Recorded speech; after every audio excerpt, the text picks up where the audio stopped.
26-এ কি আপনাদেরকে পছন্দ করছে উত্তরবঙ্গের মানুষ? 26 তো আসেনি এখনো, আসন্ন 26 তো আসেনি, কিন্তু 26 আমি তো আশা করব যে আগের বারের চাইতে 21-এর চাইতে 26-এ অনেক ভালো হবে। কিসের উপরে ভিত্তি করে আশা করবেন? আশার তো একটা কারণ আছে যে এই আসার কারণ আছে। আমি উল্টোটা ভাববো যে কেন মানুষ বিজেপিকে ভোট দেবে। যদি আমি জিজ্ঞাসা করি কিসের জন্য ভোট দেবে বিজেপি, শক্ত সংগঠন আছে, বিজেপির সংগঠন, তারা তো দাবি করছে।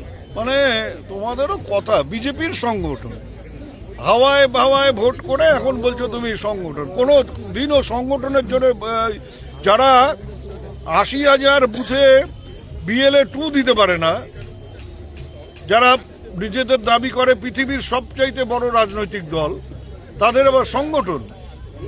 তো সংগঠন ছাড়া ওরা তাহলে BLA 2 দিতে পারলো না কেন? দিতে মানে সংগঠন নেই বলেই তো ইসবার 200 পার করতে করতে 77-এ এসে গোত্তা খেয়েছিল। এবার নামবে না পারবে। দেখো বিজেপি বলছে, বারবারই বলে আসছে উত্তরবঙ্গ একটা শক্ত ঘাঁটি তাদের, আগামী বিধানসভাতেও তারা বলছে এই শক্ত ঘাঁটি তারা বজায় রাখবে। আপনি আচ্ছা, এই ব্যাপারটা আমি একটা কথা বলি যে কারো ঘাঁটি কখনো চিরকালের জন্য কাউকে কেউ লিখে দেয়নি। একমাত্র বামফ্রন্ট, তাও এককভাবে কোনো রাজনৈতিক দল না, CPM ফরওয়ার্ড ব্লক মিলিতভাবে 9টা আসনে 9টা আসন পেয়েছিল। তা বাদ দিয়ে কয়েকবার পেয়েছিল, তা বাদ দিয়ে এখন পর্যন্ত কুচবিহার জেলায় কেউ 9টা আসনে 9টার মধ্যে 9টা পায়নি। তা বামফ্রন্ট 9টার পরে 9টা আসনের 9টা জয়ী হওয়ার পরে এখন 0 হয়ে গেছে।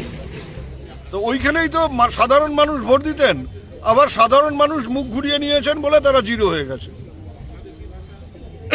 কাজেই মানুষ যার সাথে থাকবে, মানুষ যাকে পছন্দ করবে সেই জয়ী হবে, তার আসন বৃদ্ধি পাবে।